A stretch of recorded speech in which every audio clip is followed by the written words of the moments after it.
Hello dear students, welcome to my YouTube channel Physics पाठशाला and your also. आज हम लोग करने जा रहे हैं क्लास 12th के लिए lecture charge and electric field में बेसिक कॉन्सेप्ट्स ऑफ चार्ज। ठीक है, चार्ज होते क्या है, चार्ज के बारे में जो है वो डिटेल से जानेंगे, हर वो पॉइंट जो चार्ज से जुड़ा हुआ है क्लास 12th के लिए। ठीक है, क्लास 12th कर सकते हो या बेसिक कॉन्सेप्ट अबाउट चार्ज भी कर सकते हो, जो किसी भी क्लास के लिए कॉमन सी बात होगी। ठीक है, तो चार्ज की अगर हम बात करें, चार्ज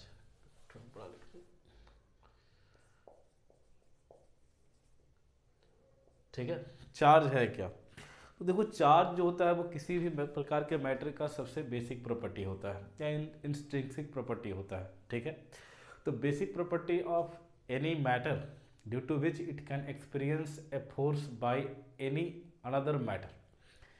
चार्ज किसी भी प्रकार के मैटर की वह प्रॉपर्टी है जिसके कारण से वो किसी दूसरे मैटर के द्वारा एक्सपीरियंस करता है एक फोर्स को। अब ये जो एक्सपीरियंस करेगा फोर्स, वो उसकी नेचर जो हो सकती है, चाहे तो वो अट्रैक्शन फोर्स हो चाहे तो वो रिपल्सन का फोर्स हो। ठीक है, अब यहाँ पर ये बात आती है कि चार्ज जो है वो आखिर किस तरीके से किसी भी ऑब्जेक्ट के ऊपर कब कौन से कंडीशन में प्रोड्यूस हो सकती है। ठीक है, क्योंकि हम लोगों ने बहुत सारे ऐसे कॉन्सेप्ट पढ़े हैं, चाहे वो केमिस्ट्री का हो या फिजिक्स का हो, जिसमें ये बताया जाता है कि जितने प्रकार के एटम्स होते हैं कोई भी मैटर के, वो इलेक्ट्रिकली न्यूट्रल होते हैं। ठीक, इलेक्ट्रिकली न्यूट्रल होने के बाद भी हमें कई प्रकार के एटम्स मिलते हैं जो पॉजिटिवली चार्ज होते हैं या नेगेटिवली चार्ज होते हैं। तो आखिर वो एटम्स जो न्यूट्रल था वो आखिर पॉजिटिव कैसे हुआ, नेगेटिव कैसे हुआ, उसके बारे में जानेंगे। चार्ज कितने टाइप्स के होते हैं उसके बारे में जानते हैं। तो सबसे पहला हमारा जो प्रॉपर्टी है, सॉरी प्रॉपर्टी नहीं, जो कॉन्सेप्ट है कि वो चार्ज है क्या। ठीक है, तो चार्ज के बारे में क्या कह सकते हो, द बेसिक प्रॉपर्टी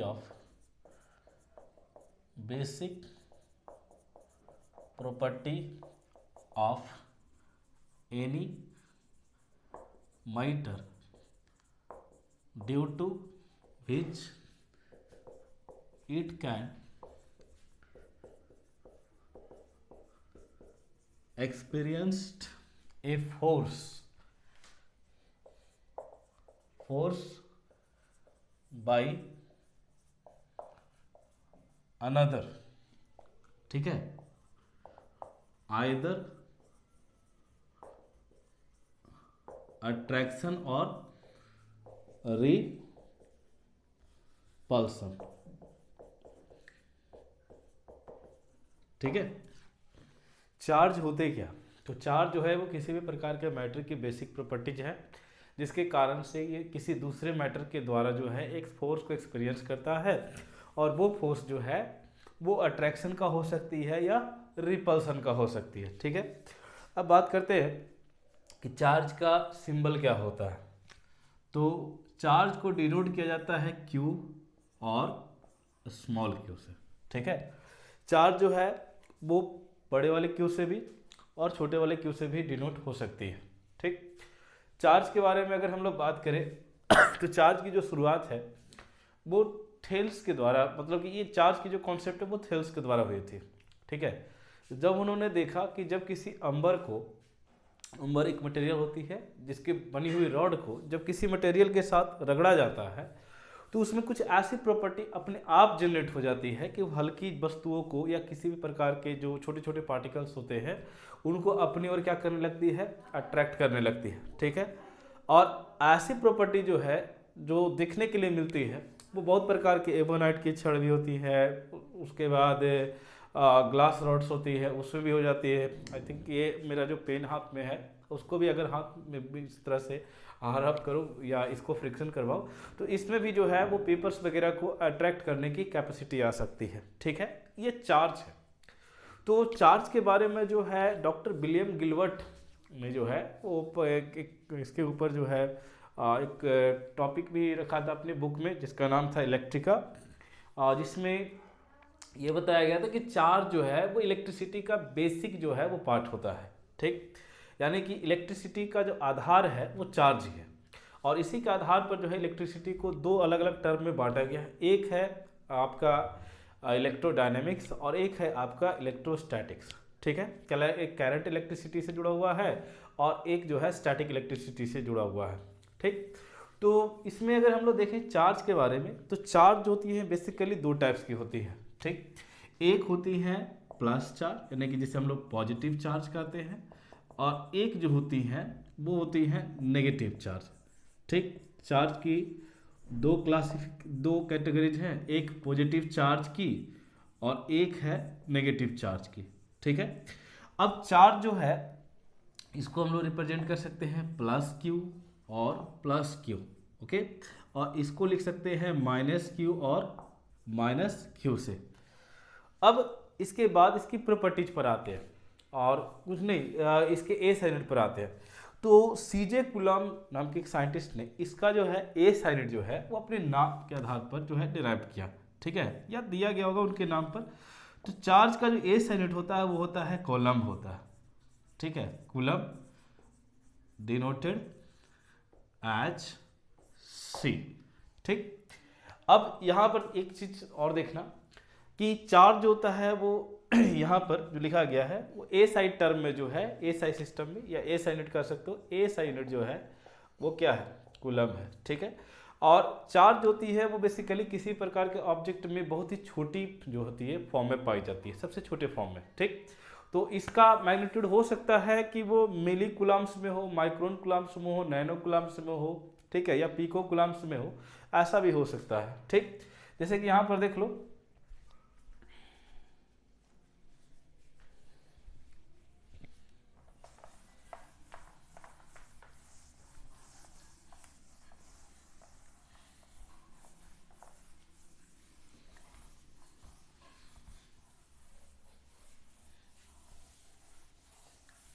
अगर चार्ज के कन्वर्जन पॉइंट की अगर हम बात करें तो जैसे मिली कूलम हो गया, 1 milli coulomb 10⁻³ coulomb, 1 micron, symbol में लिखना चाहते हो, 1 milli coulomb 10⁻³ coulomb, 1 micron coulomb, 1 micron coulomb is equal to 10⁻⁻6 coulomb, ठीक है, 1 नैनो कूलम। ऐसे तो माइक्रोन से ज़्यादा छोटा तो जाएगा नहीं, ठीक है, ये 10⁻⁻9, और 1 पीको कूलम, ठीक है। तो पीको कूलम की अगर हम बात करें तो एक पीको कूलम का जो वैल्यू होता है वो होता है 10⁻⁻12 कूलम के, ठीक है।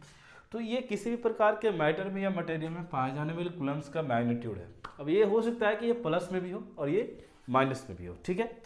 अब ये यहाँ पर देखते हैं कि ये जो चार्जेस है, ये चार्जेस में प्रॉपर्टी कौन कौन सी होती है, ठीक, और चार्ज प्रोड्यूस करने का तरीका क्या क्या है।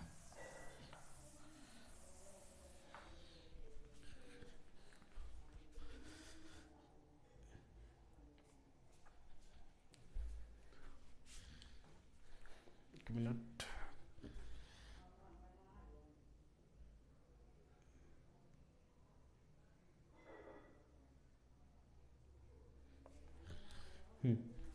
तो यहाँ पर देखो चार्जेस की प्रॉपर्टी क्या क्या होती है। तो चार्जेस की प्रॉपर्टी अगर बात करें तो पहला कि चार्जेस जो होती है प्रॉपर्टीज,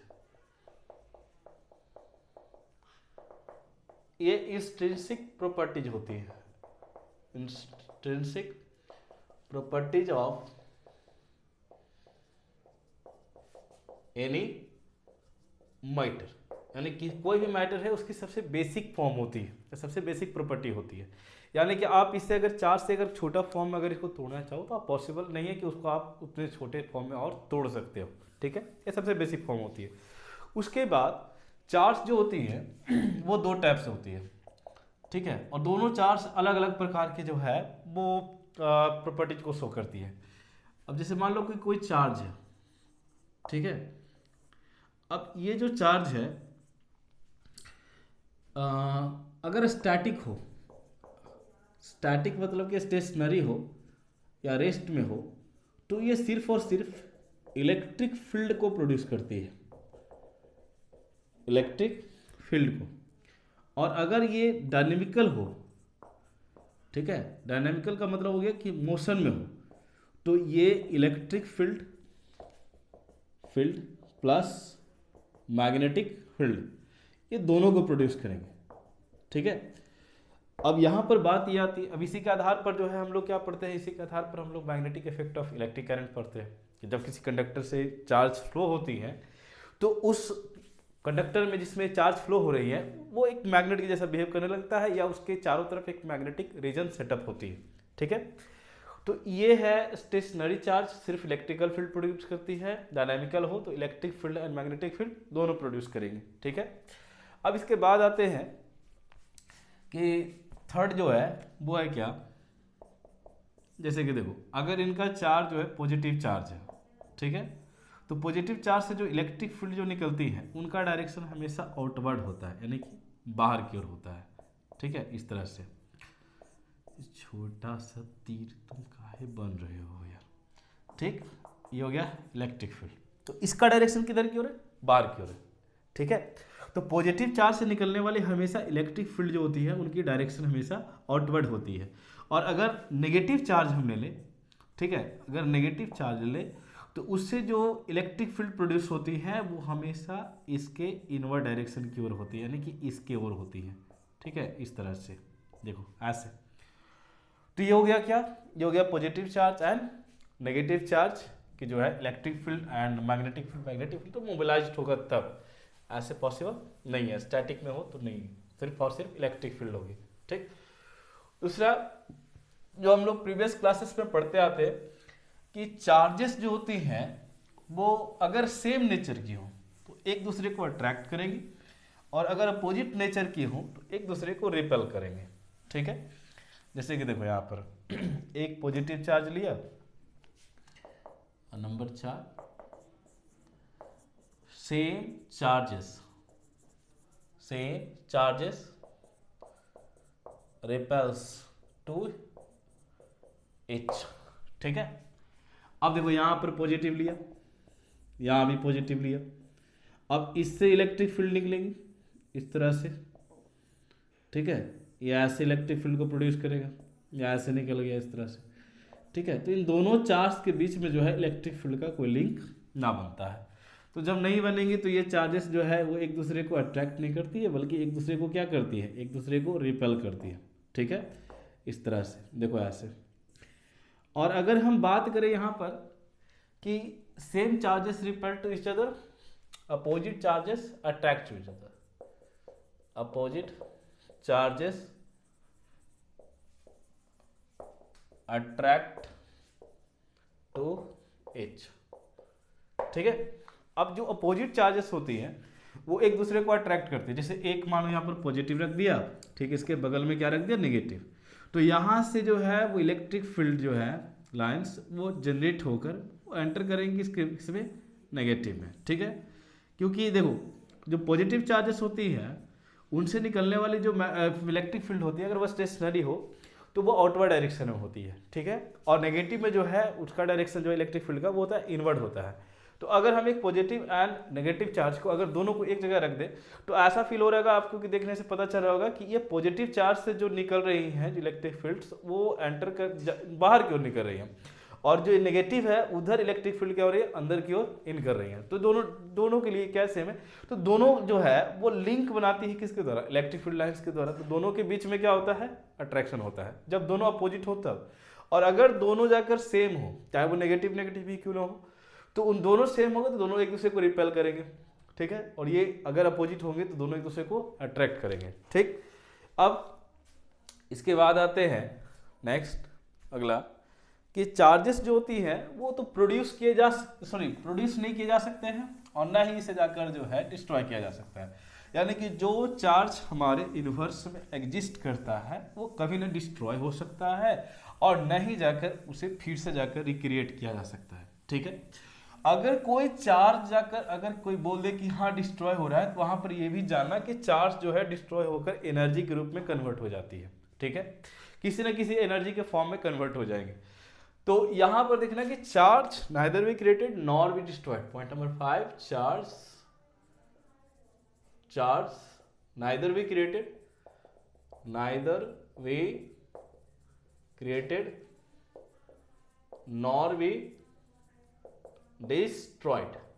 इसे law of conservation of charge भी कहते हैं, ठीक है, law of conservation of charge, ठीक है जी। ये हो गया क्या, ये हो गया चार्ज का बेसिक प्रॉपर्टी। चार्ज जो है वो ना क्रिएट किए जा सकते हैं और ना ही जाकर जो है ये डिस्ट्रॉय किए जा सकते हैं, ठीक है।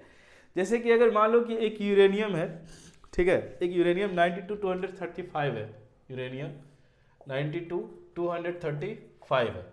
अगर उस पर हम किसी एक थर्मल न्यूट्रॉन से क्या करवाते हैं, कोलिजन करवाते हैं, तो ये दो अलग अलग जाकर जो है वो एलिमेंट्स में टूट जाती है। जैसे रेडियो एक्टिविटी में आप लोग पढ़े होंगे कि दो एलिमेंट्स में टूट जाती है, एक होता है क्रिप्टन और एक होगा आपका बेरियम, ठीक है। बेरियम 56 144, बेरियम 56 144 एंड क्रिप्टन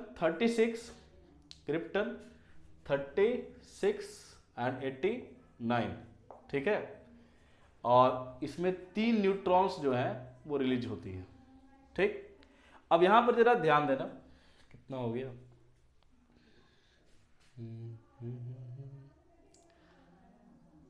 9 4 13, 8 4 12, 12 1 13, ठीक है। न्यूट्रॉन रिलीज हो रहा 35 1 1 2, ठीक है।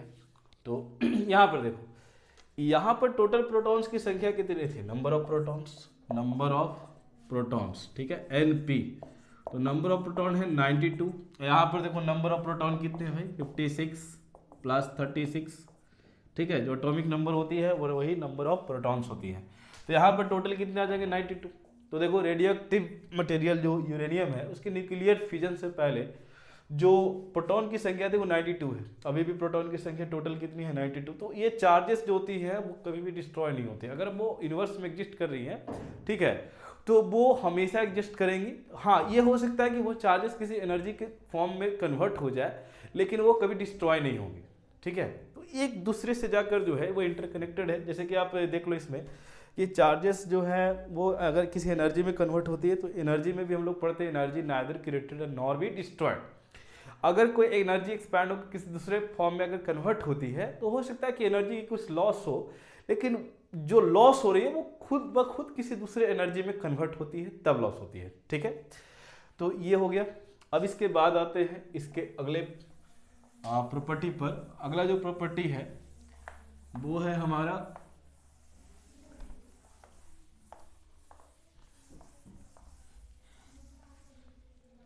नंबर 6, वो है क्वांटानाइजेशन ऑफ चार्ज।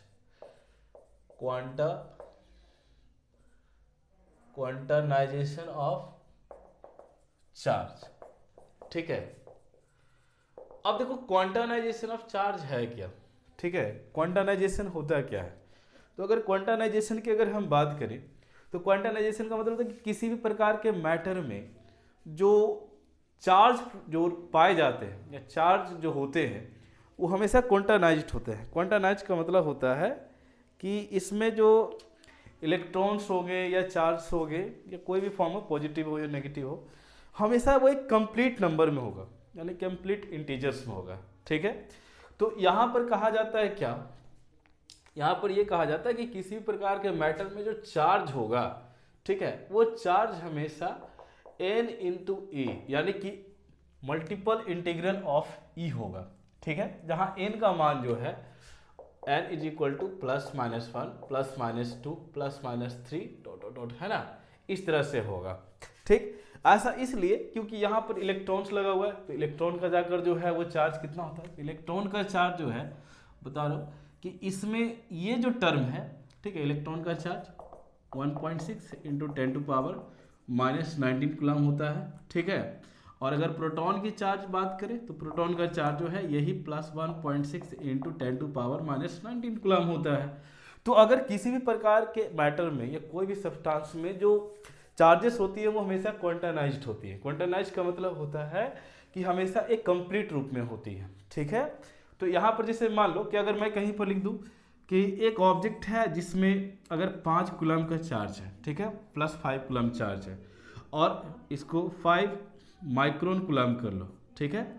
और एक दूसरा ऑब्जेक्ट है जिसमें मान लो कि 2 माइक्रोन कूलम का चार्ज है, ठीक है। अब यहाँ से अगर मैं यहाँ पर बोल दूँ कि इस ऑब्जेक्ट से इस ऑब्जेक्ट में ए है और ये बी है, अगर इसमें 2.5 कूलम चार्ज होती है, वो क्या हो जाती है, ट्रांसफर होती है, तो ये चीज़ क्या है, गलत है, ठीक है। चार्ज जब भी ट्रांसफर होगी तो किसी कंप्लीट नंबर में होगी, चाहे तो वो 2 हो सकता है, वो 3 हो सकता है, 2.5 एग्जिस्ट नहीं करेगा।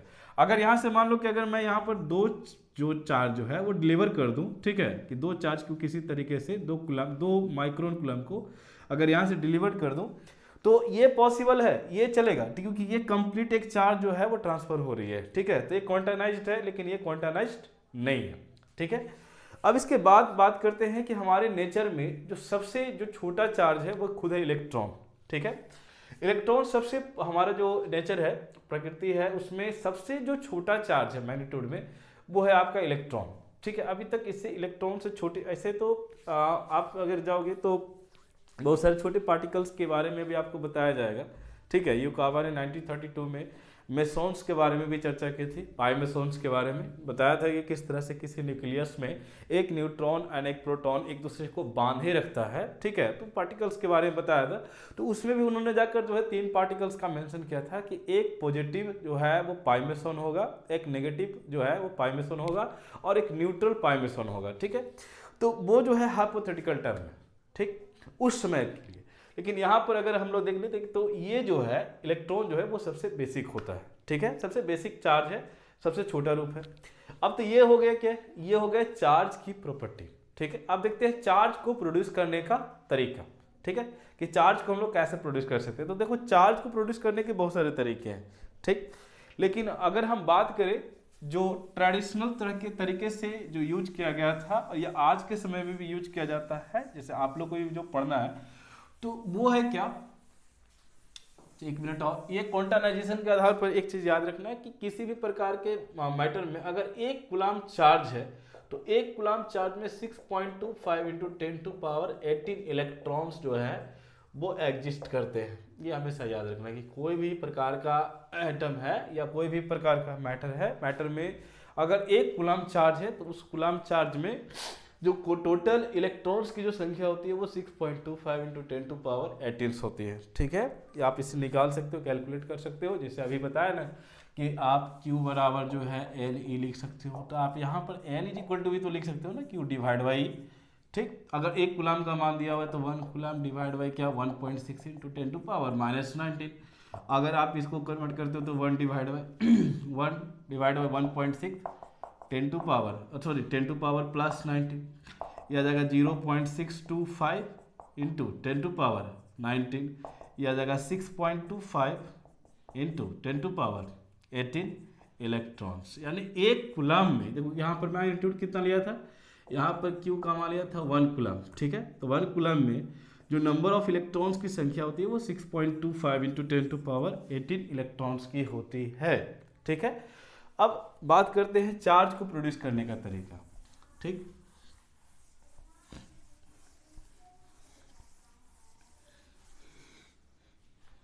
प्रोडक्शन ऑफ चार्ज, ठीक, प्रोडक्शन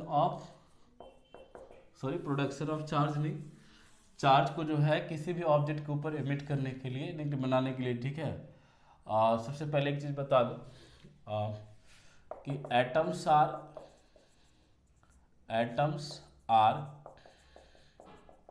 इलेक्ट्रिकली न्यूट्रल। जितने भी एटम्स होते हैं वो इलेक्ट्रिकली न्यूट्रल होते हैं। ऐसा क्यों, ठीक है, ऐसा क्यों पॉसिबल है? तो देखो, सिंपल सी बात है कि आप किसी भी एटम में पढ़े होगे, इन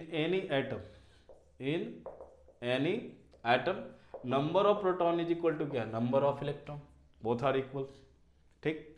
तो number of proton that mean the number of plus 1.6 into 10⁻19 coulomb charges is equal to the number of क्या, -1.6 into 10⁻19 coulomb charges are both equal, ठीक है, दोनों बराबर होते हैं। तो अगर मैं रिजल्टेंट चार्ज निकालूं किसी भी प्रकार के अगर एटम्स में, अगर टोटल रिजल्टेंट चार्ज निकालूं तो नंबर ऑफ प्रोटॉन्स का कितना चार्ज होगा, है ना, चार्जेस और total charges of total charge of proton plus total charge of किसका, इलेक्ट्रॉन। तो टोटल चार्ज ऑफ प्रोटॉन कितना होगा 1.6 n इंटू 10 टू पावर क्या -19, और ये कितना हो जाएगा -1.6 into n to 10 to power -19 coulomb. ठीक है, ये लिख सकते हो यार, इसमें नहीं लिखा तो इसमें भी नहीं लिखे। देखो ये दोनों क्या है, सेम टर्म से कैंसिल होगी, तो इसका मान आएगा क्या 0। तो किसी भी प्रकार के एटम का जो रिजल्टेंट चार्ज का जो मान होता है वो 0 होता है। तो इसका कारण क्या है कि उसमें इलेक्ट्रॉन एंड प्रोटॉन की संख्या क्या होती है, इक्वल होती है। ठीक, पहली बात इसमें ये कि आखिर जो है वो अगर इलेक्ट्रॉन और प्रोटॉन की संख्या अगर इक्वल है तो उस स्थिति में हम इसको पॉजिटिव कैसे बना सकते हैं, नेगेटिव कैसे बना सकते हैं। ठीक है, तो देखो किसी भी प्रकार का कोई भी एटम है उसको पॉजिटिव बनाने के लिए ये नहीं करना पड़ेगा कि उसमें प्रोटॉन्स को जो है डालो, ठीक है, या प्रोटॉन्स को लाकर जो है उसमें मिलाओ, या किसी एटम्स के द्वारा जो है प्रोटॉन्स को लेकर आओ। ये पॉसिबल नहीं है, क्योंकि कभी भी प्रोटॉन्स जो होते हैं वो न्यूक्लियस से रिप्लेस नहीं किए जा सकते हैं। प्रोटॉन्स को तोड़ने के लिए एक जाकर जो है चाहिए क्या, चाहिए एक न्यूक्लियर फ्यूजन प्रक्रिया चाहिए। ठीक है, जो कि बहुत ही जाकर जो है प्रभावकारी होती है। ठीक, तो ये पॉसिबल नहीं है। तो अगर हम हर एटम्स को तोड़ना चाहते हैं, यानी कि उसको हम अगर तोड़कर प्रोटॉन्स को अगर ट्रांसफर करना चाहते तो पॉसिबल नहीं है। ठीक, इसके लिए आपको थर्मल न्यूट्रॉन की जो है वो बम्बार्डमेंट करवानी पड़ेगी, किसके ऊपर, उस मटेरियल के एटम्स के ऊपर, न्यूक्लियस के ऊपर। तो न्यूक्लियस टूटेगा, तो न्यूक्लियस टूटने के बाद जो है वो प्रोटॉन्स जो है वो रिलीज हो सकते हैं, ऐसे पॉसिबल नहीं है। ठीक है, तो यहाँ पर बात ये आती है कि किसी भी प्रकार का एटम है तो उस एटम में जो इलेक्ट्रॉन्स होंगे वो ट्रांसफर हो सकते हैं। ठीक है, तो जैसे अगर हम पॉजिटिव की बात कर दें, कोई भी एटम पॉजिटिव कब होगा, कोई भी एटम नेगेटिव कब होगा। ठीक है, तो number of proton is equal to क्या है, number of proton is equal to number of electron है। ठीक, तो मान लो हमारे पास दो ऑब्जेक्ट है, ठीक है, इस तरह से दो ऑब्जेक्ट है, इसके पास मान लो कि प्रोटॉन की संख्या कितनी है 17 है। ठीक है, और इसके पास 17 इलेक्ट्रॉन्स भी है, और ये दूसरा जो है इसके पास मान लो कि कितने 6 प्रोटॉन नहीं 8 प्रोटॉन है, 6 प्रोटॉन है और 6 इलेक्ट्रॉन है, दोनों में इक्वल है। ठीक है, अगर इन दोनों एटम्स को एक दूसरे से दोनों मटेरियल को अगर एक दूसरे से क्या कर दें, फ्रिक्शन कराए। ठीक है, तो हमारा जो पहला प्रोसेस है वो है क्या, charge due to friction, charge due to friction. ठीक है, अब दो इसको हम अगर इस तरह से रगड़ते हैं या दोनों को जाकर जो है फ्रिक्शन करवाते हैं तो क्या होंगे कि कुछ इलेक्ट्रॉन्स जो है वो ट्रांसफर हो जाएंगे, किस में, किसी एक में हो जाएंगे। तो मान लो कि इसमें से ट्रांसफर होकर इसमें चला गया, और इसमें ट्रांसफर होने वाले इलेक्ट्रॉन की संख्या मान लो कि 2 थी, 2 इलेक्ट्रॉन इधर ट्रांसफर हो गए। तो अब इसके पास 17 प्रोटॉन है, प्रोटॉन तो ट्रांसफर हुए नहीं, लेकिन अब इसके पास इलेक्ट्रॉन कितने हैं 15, और इसके पास प्रोटॉन कितने हैं 6, और इलेक्ट्रॉन की संख्या कितनी हो गई 8। अब देखो जरा ध्यान से यहाँ पर, तो यहाँ पर नंबर ऑफ प्रोटॉन बड़ा है किससे, नंबर ऑफ इलेक्ट्रॉन से, और यहाँ पर नंबर ऑफ इलेक्ट्रॉन जो है वो बड़ा है किससे, नंबर ऑफ प्रोटॉन से। तो इसके पास पॉजिटिव पार्टिकल्स की संख्या क्या है, ज़्यादा है, इसके पास नेगेटिव पार्टिकल्स की संख्या क्या है, ज़्यादा है। ठीक है, तो ये क्या हो गया पॉजिटिव, ये क्या हो गया नेगेटिव। ठीक है, तो इस तरीके से हम किसी दो ऑब्जेक्ट को जो है वो जो है चार्ज कर सकते हैं। ठीक है, एक दूसरे को अगर फ्रिक्शन करवाया जाए तो फ्रिक्शन करवाने के बाद कुछ इलेक्ट्रॉन्स जो होते हैं एक ऑब्जेक्ट से दूसरे ऑब्जेक्ट में ट्रांसफर हो जाती है। ठीक है, उसके बाद दूसरा जो है आपका है चार्जेस ड्यू टू कंडक्शन। ठीक है, चार्जेस ड्यू टू कंडक्शन, जैसे मान लो कि हमारे पास एक चार्ज ऑब्जेक्ट है। ठीक है, इस तरह से एक ऑब्जेक्ट है जो कि चार्ज्ड है। ठीक है, और एक इसके ठीक बगल में एक दूसरे ऑब्जेक्ट को रखते हैं जो कि अनचार्ज्ड है, यानी कि उस पर चार्ज नहीं है। ठीक, तो मान लो कि इसके पास 10 कूलम का चार्ज है, 10 + 10 माइक्रोन कूलम है, इस पर जो 0 है। ठीक, तो जब हम दोनों को अगर एक दूसरे के साथ रखेंगे तो जो अनचार्ज बॉडी है ये चार्ज्ड है और ये क्या है, अनचार्ज है, नहीं कि अभी जो है वो न्यूट्रल है, ठीक है। तो कुछ रखने के बाद कुछ चार्जेस जो है इसमें ट्रांसफर होने लगेंगे, ठीक है। अब ये ट्रांसफर की प्रक्रिया तब तक होती है जब तक कि दोनों एटम्स में जो चार्जेस की जो अमाउंट है वो इक्वल ना हो जाए। तो जैसे मान लो कि अगर हम इन दोनों ऑब्जेक्ट को एक साथ रखते हैं तो यहाँ पर जो एटम से या इस मैटर से जो है वो चार्जेस निकल के इसमें ट्रांसफर होंगे, और ट्रांसफर होने के बाद देखना कि दोनों पर इक्वल नंबर्स ऑफ जो है वो चार्जेस प्रोड्यूस हो जाएंगे। जैसे इस पर 10 माइक्रोन कूलम का है तो इक्वल जाकर जो है डिस्ट्रीब्यूशन से कितना हो जाएगा, 5 माइक्रोन कूलम का होगा, ये भी कितना हो जाएगा, 5 माइक्रोन कूलम का हो जाएगा, यानी कि दोनों क्या होंगे, इक्वल होंगे, ठीक है। तो ये हो गया क्या, चार्ज बाई कंडक्शन। इसमें करना है क्या कि एक चार्ज बॉडी को एक अनचार्ज बॉडी को दोनों को एक साथ रखना है, तो चार्ज बॉडी से जो इलेक्ट्रॉन्स का हो या चार्ज का हो वो क्या हो जाएगी, खुद ब खुद शिफ्ट हो जाएंगे किधर की, अनचार्ज की ओर, और तब तक शिफ्ट होते रहेंगे कि जब तक कि दोनों के ऊपर चार्ज क्या हो जाए, सेम ना हो जाए, ठीक है। अगला क्या है, अगला जैसे मान लो कि हमारे पास तीसरा जो है वो चार्ज बाई इंडक्शन है, चार्ज बाई इंडक्शन, ठीक है। हमारे पास मान लो कि यहां पर एक चार्ज बॉडी है, ठीक है, और दूसरा यहां पर जो है एक न्यूट्रल बॉडी लेते हैं, ठीक। इसके ऊपर मान लो कि पॉजिटिव चार्ज है यहां पर, या नेगेटिव चार्ज है, मान लो कि इस तरह से नेगेटिव चार्ज है, ठीक है। अब इस नेगेटिव चार्ज के बगल में ठीक जब दूसरे हम चार्ज को रखते हैं या दूसरे ऑब्जेक्ट को रखते हैं जिसमें न्यूट्रल है, अभी चार्ज है नहीं, तो देखो ये नेगेटिव है, जब इधर रखोगे तो इसके पास number of proton and number of electron दोनों क्या है, बराबर है। तो जब ऐसा होगा तो नेगेटिव बगल में रखने के कारण से इनके जो पॉजिटिव है और नेगेटिव है दोनों पोलराइज्ड हो जाएंगे, तो जिधर इसका नज़दीक फेस इधर की ओर आएगा वो पॉजिटिव होगा और जो इसके अपोजिट में होगा वो क्या होगा, नेगेटिव होगा। तो दोनों के जाकर जो है वो देख लो, यहाँ से जो दोनों है वो पोलराइज्ड हो चुके हैं, ठीक है। ये पोलराइज नहीं हुआ, ये पहले से जाकर नेगेटिवली चार्ज था, ये था नेगेटिवली चार्ज्ड, ठीक है। अब इसके बगल में हम जब इस ऑब्जेक्ट को रखते हैं जो कि न्यूट्रल है, तो इसका जो है वो चार्ज का पोलराइजेशन होगा, पॉजिटिव इधर की ओर आ जाएंगी और नेगेटिव उधर की ओर शिफ्ट हो जाएंगे, ठीक है। अगर ये पॉजिटिव होता तो नेगेटिव इधर शिफ्ट होती है, पॉजिटिव उधर शिफ्ट हो जाती है। अब इसको हम लोग क्या कर देते हैं, इसको हम लाकर अर्थ से कनेक्ट कर देते हैं, ठीक है। जब अर्थ से इसको कनेक्ट करेंगे तो करने के बाद क्या होगा कि इलेक्ट्रॉन्स जो हैं वो इससे होकर जो है वो गुजरने लगेंगे किधर की ओर, चाहे तो वो अर्थ की ओर जाएंगे और चाहे तो वो जाएंगे किधर की ओर, या इलेक्ट्रॉन्स जो है वो इधर की ओर शिफ्ट होने लगेंगे, ठीक है। अर्थ जो है ओशियन ऑफ इलेक्ट्रॉन कहा जाता है। ओशियन ऑफ इलेक्ट्रॉन का मतलब होगा कि इनके इलेक्ट्रॉन देने की क्षमता सबसे अधिक होती है। तो यहाँ से इलेक्ट्रॉन्स जो है वो ट्रांसफर होने लगे ऑब्जेक्ट के ऊपर, और जब ऐसा होगा तो इसमें जाकर किसी एक पार्टिकल्स की संख्या जो है वो बढ़ जाएगी, ठीक है। जैसे मान लो कि अगर यहाँ से प्रोटॉन, इसमें जो पॉजिटिव चार्ज है वो शिफ्ट हो जाते हैं किधर की ओर, नीचे की ओर, न्यूट्रल होने के लिए, या इसमें से इलेक्ट्रॉन्स जो है ऊपर की ओर जो है वो मूव करती है, और तब तक मूव करते रहती है जब तक इसके सारे पॉजिटिव पार्टिकल्स जो है वो न्यूट्रल ना हो जाए। तो ये प्रक्रिया चलते रहेगी। तो एक समय ऐसा आएगा कि जब इसके ऊपर जो है वो एक चार्ज प्रोड्यूस हो जाएगी, यानी कि पॉजिटिव चार्ज की संख्या से ज़्यादा जो है वो नेगेटिव हो सकता है, या नेगेटिव चार्ज की संख्या से जो पॉजिटिव हो सकती है, ठीक है। तो इस प्रक्रिया को हम लोग क्या कहते हैं, charge due to the induction या चार्ज बाई इंडक्शन। अगला आते हैं चार्ज बाई जो है वो थर्मल एमिशन, ठीक। फोटो इलेक्ट्रिक इफेक्ट के द्वारा जो है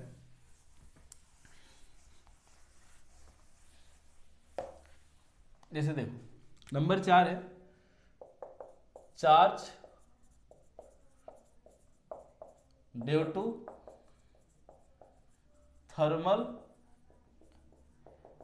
एमिशन। थर्मल एमिशन क्या, जैसे मान लो कि कोई ऑब्जेक्ट है, ठीक है, और इस ऑब्जेक्ट को हम क्या करते हैं कि गर्म करते हैं, ठीक है।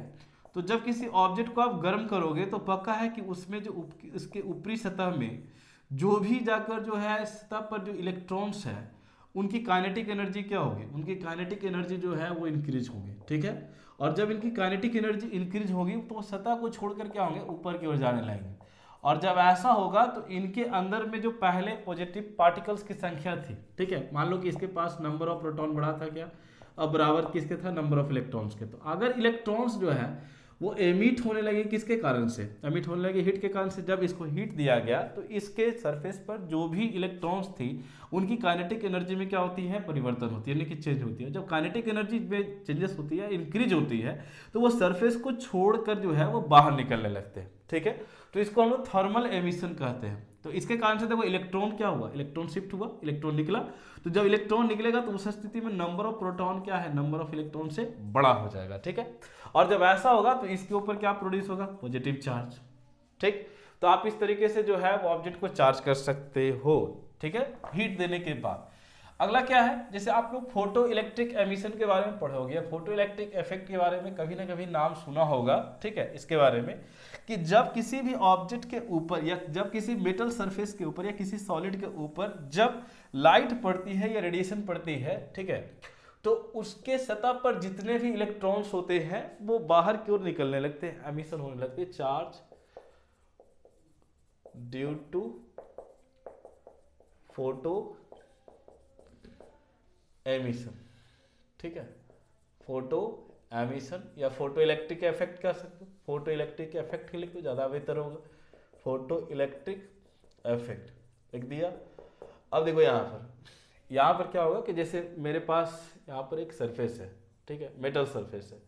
अब इस मेटल सरफेस के ऊपर जब लाइट पड़ेगी इस तरह से, तो लाइट पड़ने के कारण से इस रेडिएशन जो होगी, लाइट क्या होती है, रेडिएशन होती है, ठीक है, यूवी रेज जो है वो रेडिएशन के रूप में जब गिरती है तो ये सतह का टेम्परेचर क्या करती है, इंक्रीज करती है, ठीक। जैसा थर्मल में हम लोग देख रहे थे तो इसकी टोटल जो है वो मॉलिक्यूल्स में काइनेटिक एनर्जी में चेंज होता है, लेकिन इसमें क्या होता है कि जो इसके ऊपर वाले इलेक्ट्रॉन्स होते हैं, यानी कि यहाँ पर मान लो कि इस जगह पर जो इलेक्ट्रॉन्स होंगे उनकी काइनेटिक एनर्जी जो है बहुत ज़्यादा इंक्रीज होती है अंदर में जितने भी इलेक्ट्रॉन्स मौजूद हैं उनकी अपेक्षा। तो जब ऐसा होता है तो ये इलेक्ट्रॉन्स जो होते हैं वो ऊपर की ओर एमिट करने लगते हैं या सतह को छोड़कर बाहर निकलने लगते हैं। तो ऐसा होने के बाद जो है देखो इसमें क्या होगा, इलेक्ट्रॉन का लूज होगा। जब इलेक्ट्रॉन्स बाहर निकल रहे हैं, इलेक्ट्रॉन्स बाहर शिफ्ट हो रही है, तो इसका मतलब है कि इसमें इलेक्ट्रॉन्स की कमी होगी, और इलेक्ट्रॉन्स की कमी होना इसका मतलब है प्रोटॉन्स की संख्या में वृद्धि होना, ठीक है। तो number of protons becomes greater than number of electron. तो इस तरीके से हम लोग जो है चार्ज को प्रोड्यूस कर सकते हैं, किसके द्वारा, due to the photo electric effect. और ऐसे आप अगर वो टोटल इसमें देखोगे तो इसमें थर्मल एमिशन के द्वारा भी किया जा सकता है। तो ऐसे कई तरीके हैं जिसके द्वारा हम किसी ऑब्जेक्ट में चार्ज को प्रोड्यूस कर सकते हैं, ठीक है, और ऑब्जेक्ट को चार्ज कर सकते हैं। देखो इसमें सिंपल सी बात है कि किसी भी ऑब्जेक्ट में नंबर ऑफ प्रोटॉन अगर बड़ा है किससे, नंबर ऑफ इलेक्ट्रॉन से, तो ये जान लो कि वो ऑब्जेक्ट क्या है, पॉजिटिव चार्ज है। और अगर नंबर ऑफ इलेक्ट्रॉन बड़ा है किससे, नंबर ऑफ प्रोटॉन से, इसका मतलब समझ लो वो क्या है, नेगेटिवली चार्ज है, क्योंकि इलेक्ट्रॉन्स जो होते हैं वो नेगेटिवली होते हैं चार्ज और प्रोटॉन्स जो होते हैं वो पॉजिटिवली चार्ज होते हैं। तो दोनों को अगर एक साथ आप लाने की कोशिश करोगे, ठीक है, तो ये जो है मान ये आपको क्या बोलते हैं, ये जो है आपको बताएंगे कि हाँ वो ऑब्जेक्ट जो है वो पॉजिटिव चार्ज का होगा या नेगेटिव चार्ज का होगा, ठीक है। अब इसके बाद थोड़ा सा बात कर ले कि जितने भी प्रकार के चार्ज होते हैं उन चार्ज के बीच में जो अट्रैक्शन एंड रिपल्सन फोर्स होती है वो किस तरीके से कैलकुलेट की जा सकती है। तो उसके लिए हम लोग कूलम्ब्स फोर्स पढ़ेंगे, कूलम्ब्स लॉ पढ़ेंगे, ठीक है। लेकिन अभी थोड़ा सा मैं बता दूं कि किसी भी ऑब्जेक्ट के बीच में या जो दो चार्ज हैं उनके बीच में जो लगने वाला जो फोर्स होता है 1/4πε0 into epsilon r into Q1 Q2 by r square से जो है वो डिटरमाइन की जाती है, ठीक है। और यहाँ पर जो चार्ज का जो सीजीएस यूनिट होता है, याद रखना, चार्ज का जो सीजीएस यूनिट होता है ESU होता है, इलेक्ट्रोस्टैटिक यूनिट इसको कहते हैं, ठीक है। ये जो इलेक्ट्रोस्टैटिक यूनिट होता है, ठीक है, वो चार्ज का सीजीएस यूनिट होता है, ठीक। और इसका जो वैल्यू है वो 1 कूलम इज इक्वल टू जो है 3.3 इंटू 10 टू पावर जो है वो 9 ESU होता है, ठीक है। अब इसके बाद देखना क्या कि हमारा जो यहाँ पर क्या बोलते हैं